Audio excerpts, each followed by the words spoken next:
ACTA, Anti-Counterfeiting Trade Agreement. The name is misleading. The original idea of ACTA is to internationally protect intellectual property. It's supposed to help prevent product and trademark counterfeiting, like fake copies of expensive goods, misusing trademarks, like using a well-known car brand on tampons, for example making General Motors tampons. It will safeguard research investments in development of products, e.g. medical patents or pharmaceutical products. It's also supposed to support artists and journalists and allow them to produce higher quality work and internationally harmonise copyright laws. Sounds great, doesn't it? But there's a twist. The Oxford English Dictionary defines a counterfeit as, quote, a fraudulent imitation of something else.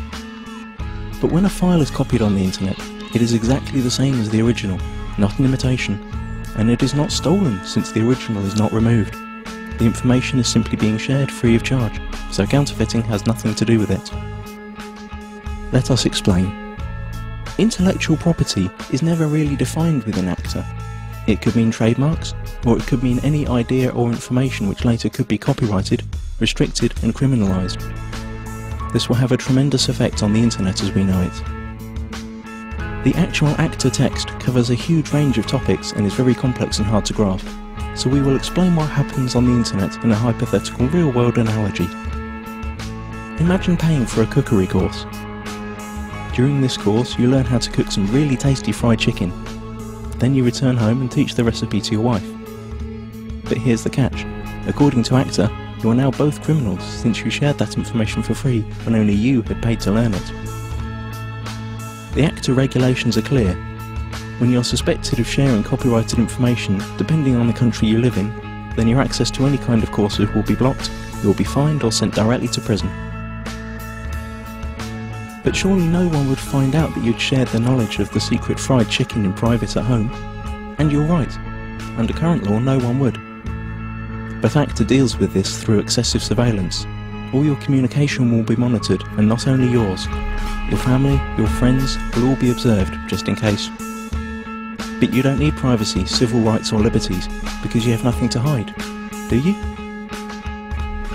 Now that you know the principle, let's see how it will be applied on the internet when ACTA comes into effect. You can imagine your internet connection like a conveyor belt running in two directions. Along the conveyor belt, packets of data are coming in and going out of your computer. Under ACTA, ISPs, the company you pay for access to the internet, will be forced to open up and inspect every single data package you send or receive to look for copyrighted information. Send or receive copyrighted info several times and you could be disconnected from the internet or face criminal charges.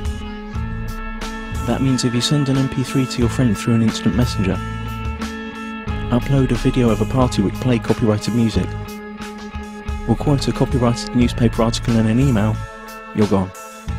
That's it. As if that wasn't enough, the information about the news article you sent via email will be sent to the publisher, and based on their claims you could be fined or sent to prison. ISPs will also be required to constantly check that no copyrighted material or links to copyrighted material are found anywhere on their servers. This will be fatal for sites that hold any kind of user-generated content, like music, pictures or video. How could YouTube or Twitter work under a law like that? So the internet as we know it is on the brink of destruction. But at least you'd think that the money from all these lawsuits would benefit creative people. But musicians, writers, movie makers, journalists, software developers and researchers also lose, because they are now held by the same rules. Protected ideas now can't be reused, refined or developed any further. Even parts of sentences could be protected and made restricted by copyright. The whole agreement only benefits a small part of the industry, the so-called content mafia. Media publishing companies like the RIAA and the MPAA, who have long tried to solve the internet problem that threatens their obsolete business model. ACTA is the result of their lobbying within the governments that participate in the negotiations. Latest leaks indicate that techniques that bypass the planned content filter and blocking infrastructure will also be made illegal. And the worst thing? It's all done in secret. If you're a European, it's even being done by people who haven't been elected by the public. You've already seen where this is heading on YouTube. Videos are unavailable in certain geographical areas. This obsessive copy protection is also a great tool for information suppression.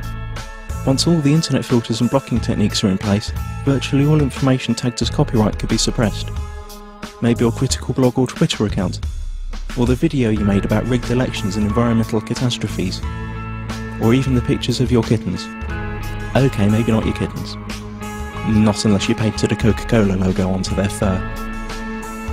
This all sounds unbelievable for everyone who's had even a small glimpse of how the net works. But remember, those who work on the agreement might not have any clue what the internet is about. And once the treaty is signed, their rules will have to be implemented.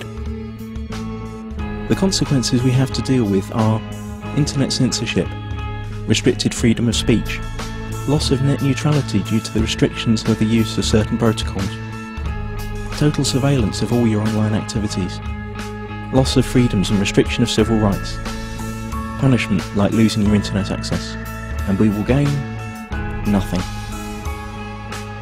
The time to act for the internet is now. Google ACTA. Load your tweets and photoshops, let it be known that no one messes with the internet, and take it to the streets. Stop the Kraken.